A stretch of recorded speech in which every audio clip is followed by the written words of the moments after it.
मैं हूं R D Verma. आप देख रहे हैं life India news. Life India news के माध्यम से हम आपको दिखाते हैं शहर में हो रहे हर घटनाक्रम को।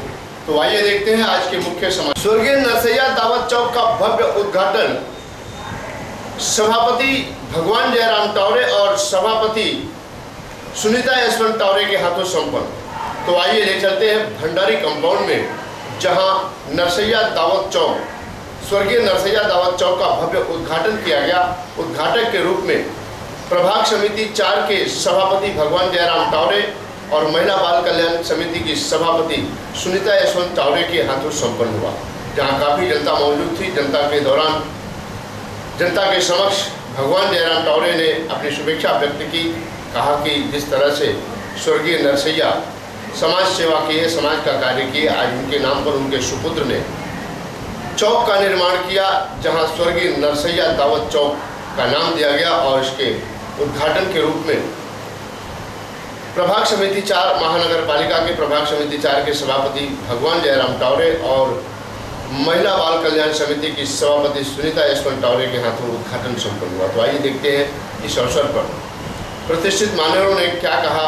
और वहीं पर भगवान जयराम टावरे और सुनीता यशवंत टावरे ने भी स्वर्गीय नरसैया दावत चौक का उद्घाटन कर स्वर्गीय नरसैया को याद किया और उनके किए हुए कार्य को सराहा और उनके नाम पर चौक का उद्घाटन किया।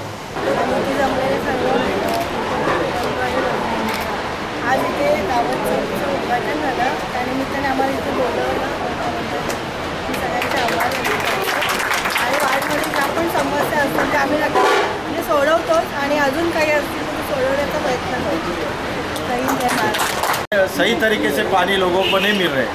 हम लोगों ने कॉरपोरेशन में डिमांड किया है कि एक नया लाइन वापस डाल के, जो श्रीकार डाइंग के तरफ से जो लाइन आ रहे हैं उसको वापस एक पैरेलल दूसरा लाइन डालने का डिमांड किया है। वहाँ पे एस्टीमेट पास किया है, लेकिन आज महानगर पालिका की पोजीशन बहुत ख़राब है, इसके वजह से कोई काम लेने को तैयार नहीं। लेकिन फिर भी हम लोग जल्द से जल्द बड़ी लाइन जो है, पानी की टाकी की लाइन है, ये चालू करने की 2014 में कोशिश कर रहे हैं और आप लोगों को जल्द से जल्द अच्छा पानी की सुविधा होगी, ये मैं आश्वासन देता हूँ आप लोगों को। जो दावत चौक, जो उनका डिमांड था, उसी एरिया को दावत चौक नाम दिया है। और यहाँ पर जो हम लोग को सम्मान मिला है, आप लोगों ने जो पहला मुझे उस वार्ड से चुन के दिया था और मेरा काम देखा, और वो काम देख के आप सभी लोगों ने हम दोनों को चुन के दिया, इसीलिए मैं आपका सभी का धन्यवाद अदा करता हूँ कि आप लोगों की वजह से आज ये मैं ओपनिंग कर पाया। आप लोगों ने मुझे चुन के दिया, नहीं तो मैं आज यहाँ स्टेज पे नहीं रहता।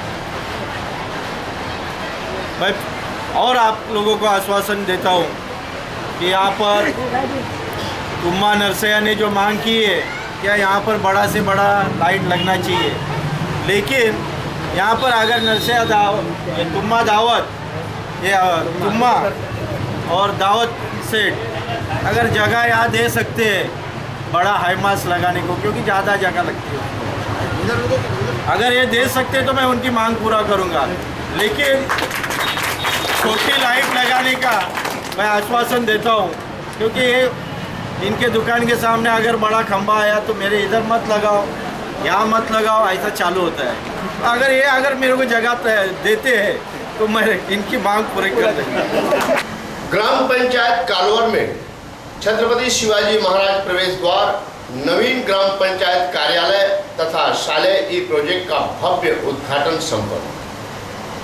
तो आइए ले चलते हैं भिवंडी के ग्रामीण ग्राम पंचायत कालवार में, जहां सरपंच, उप सरपंच और ग्रामस्थ मंडल के अथक प्रयास के बाद नवीन ग्राम पंचायत कार्यालय का निर्माण हुआ।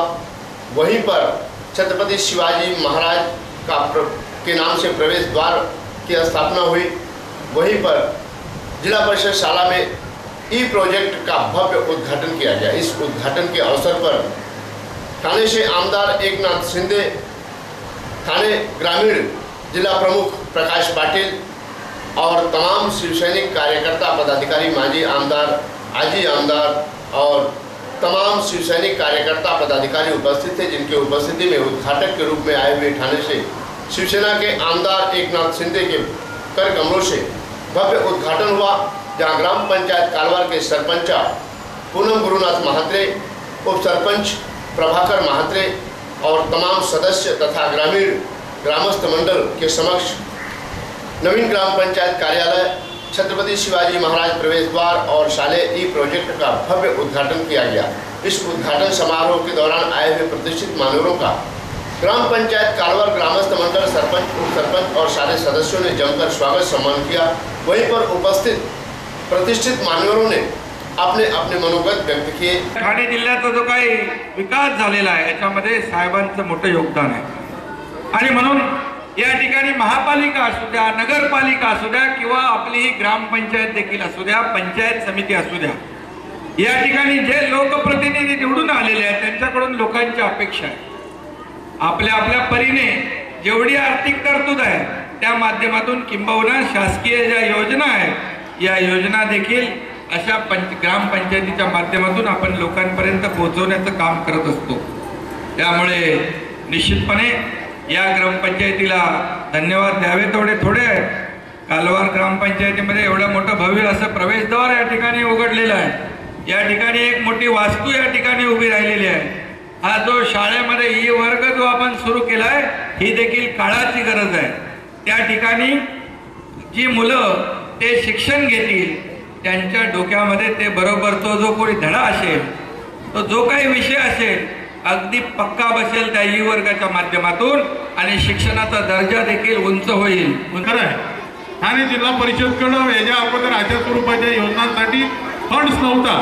आज घाट बांधण्यासाठी आहे, त्याचबरोबर स्मशानभूमी आहे, तिला जाणारा रस्ता असायला पाहिजे, संरक्षण भिंतीसाठी आहे, ग्रामपंचायत कार्यालय आहे, त्याचा ग्राम सचिवालयासाठी आहे।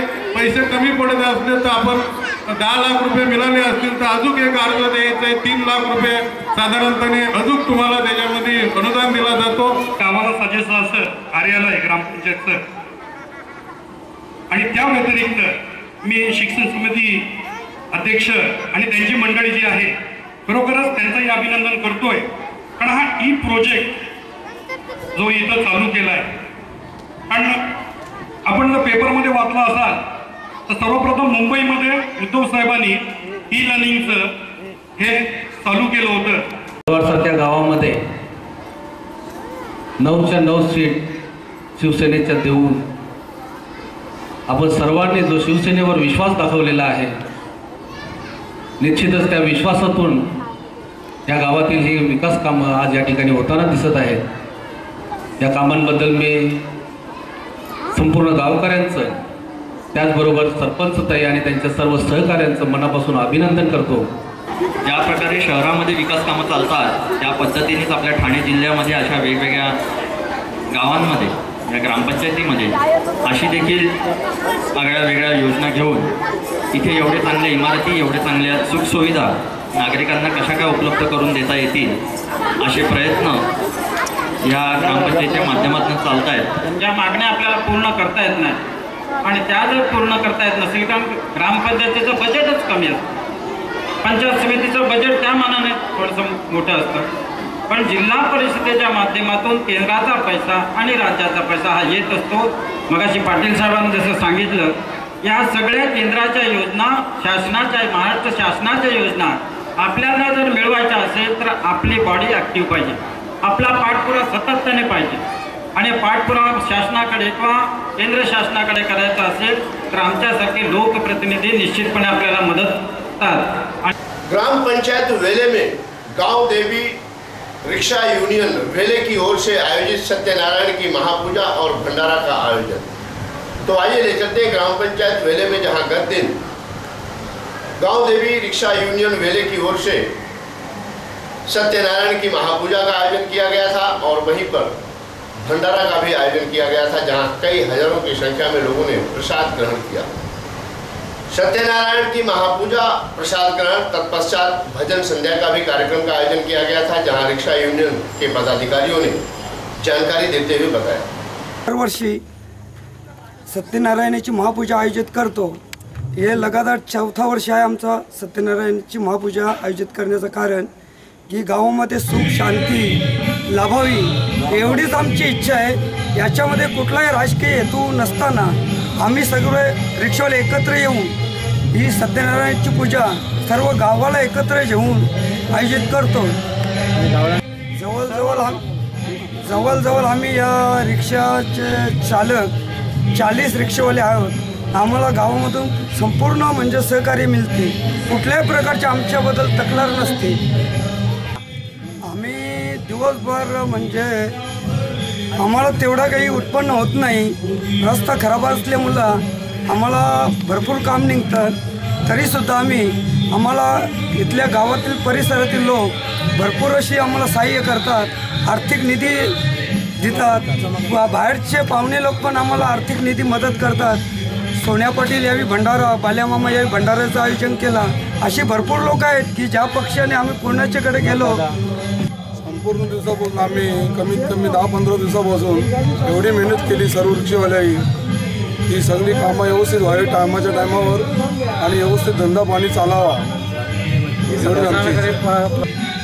सर्वप्रथम गावदेवी रिक्षा युनियन वेळवे यांचा 4था वर्ष आहे आणि या 4थ्या वर्षी त्यांना मी असे जाहीरपणे सांगू शकतो, रिक्षा युनियनच्या सर्व या परिसरातले भेवंडी तालुक्यात जेवढे रिक्षेवाले आहेत त्यांना मी सांगतो की रिक्षा हा एक प्रामाणिकपणाचा व्यवसाय आहे आणि त्या व्यवसायामध्ये तुम्ही प्रामाणिकपणे पुढे हा चालू ठेवा, जेणेकरून तुमचं नाव पुढे उज्ज्वल होईल। कारण की आज असे वर्तमानपत्रामध्ये लेख येतात का या ठिकाणी एवढे पैसे भेटले, ही वस्तू भेटली, प्रामाणिकपणे रिक्षामध्ये नेऊन पोलीस स्टेशनला किंवा त्या ग्राहकाकडे नेऊन देतात।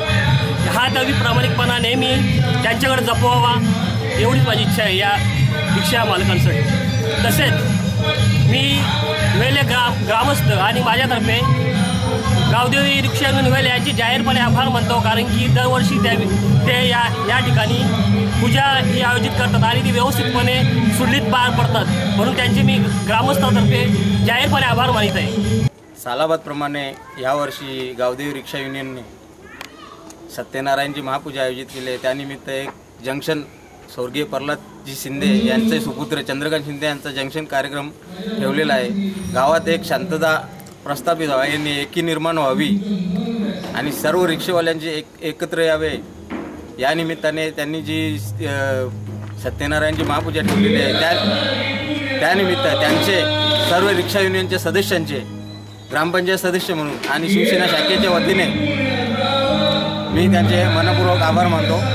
ग्राम पंचायत सोनाले के रंजीत महात्रे ने लगाई न्याय की गुहार। आइए ले चलते हैं आपको ग्राम पंचायत सोनाले के रहवासी रंजीत महात्रे ने गुहार लगाई कि उनके ही लोग जब उन्हें मारेंगे, पीटेंगे, सताएंगे तो आखिर रंजीत महात्रे कहाँ जाएंगे, कहाँ फरियाद करेंगे। शासन या प्रशासन में, अगर शासन में जाते हैं, प्रशासन में जाते हैं तो वहाँ से भी उन्हें स्थान नहीं मिलता है, उन्हें शरण नहीं मिलती है, तो आखिर जाएं तो जाएं कहाँ। तो कहा गया है कि जब अपने हो जाए बेवफा तो दिल क्यों दे। रंजीत महात्रे का कहना है कि अपने ही कुटुंब के लोग, अपने ही परिवार के लोग रास्ते चलते आते जाते कहीं भी रास्ते में दम देना, धमकी देना और मारना पीटना, इन सब सारी चीज़ों से परेशान होकर रंजीत महात्रे ने गुहार लगाई है। तो आइए देखते हैं, कुछ लोगों ने, उनके ही परिवार के लोगों ने उन्हें मारा पीटा और तकलीफ दी। इस बात को लेकर के पुलिस स्टेशन गए, लेकिन पुलिस स्टेशन में भी मामला दर्ज नहीं किया गया। अंततः वो सिविल हॉस्पिटल थाने गए, जहां से अपना इलाज करवाने के बाद पुलिस अधीक्षक से मिले और वहां पर उन्होंने एक मामला दर्ज किया। तत्पश्चात आगे न्याय की गुहार लगा रहे हैं और न्याय और हक की मांग कर रहे हैं रंजीत महात्रे। आइए देखते हैं इस संदर्भ में क्या जानकारी देते हैं रंजीत महात्रे। मी कामावरून घरी येत होतो तर मला रस्त्यावरून अडवले 4-5 जणांनी, माझे काका आणि त्याचे मित्र गुंडे ते आहेत त्यावेळी, आणि मला मारहाण केली। मला त्यावेळी मी चाललेलो होतो रस्त्यावरून, मला अडवले आणि बाबाचे सावत्र असल्यामुळे, बाबा सावत्र आहे आणि त्यावेळी त्याच्या आपसात ते भांडणं झालेली आहे ना। त्यावेळी बाबाचा मुलगा आहे मी त्याचा ना, त्यावेळी पकडला ना, मारला मला, ते वादविवाद झाला त्यांचा। पहिला तर आहे कामगार नेता विशू भाऊ म्हात्रे आणि दुसरा आहे त्याचा भाऊ विलास बालराम म्हात्रे आणि तिसरा आमचा एक काका आहे तो त्याचं नाव आहे अनंता राघव म्हात्रे आणि त्याचा मुलगा आहे विजय अनंता म्हात्रे आणि एक त्याच्या जोडीला असतो एक विश्वनाथ दशरथ खले सलिया होता दांडलो होती त्यावेळी मारलं मला छातीवरतीवर लाता मारली शर्ट वर्ट फाडलं माझं ना मी खाली पडलो ना बेहोश होऊन खाली पडलो झाली पाहिजे अत्याचार केल्यामुळे म्हणून मला सहन होत नाही आपले भाऊ आहेत आपले काका आहेत आणि मग त्यावेळी मला त्रास दिला बोलतो तुला मी कुठे पण पकडेन आणि आम्ही मारू तुला बोलतो सांगतात का आमच्या अंडरमध्ये राहिले पाहिजे ना आमच्याशिवाय काही झाला नाही पाहिजे आमचाच सर्व ऐकायचं असं ते दमदाटी करतात तुला कुठेतरी आम्ही मारण्याचा प्रयत्न करणार आहे माझा एवढी वाईट आहे का माझ्या पुढे तुमचा चालू शकत नाही त्यांचा ते बोलतात वर्षास माझा मोठा आहे माझ्याशिवाय चालू शकत नाही बोलतो पोलीस स्टेशनला असे बोलतात पोलीस स्टेशन असा बोलतो का मी पोलीस स्टेशनला मी माझी केस घेऊ शकत नाही पोलीसवाले असं सांगतात मग आम्ही कुठल्या हिशोबाने त्यांच्याकडे जाणार पोलिसांकडून मला तर एवढा वाटतो का मला न्याय मिळायला पाहिजे आणि यांना जे काय ती कारवाई झाली पाहिजे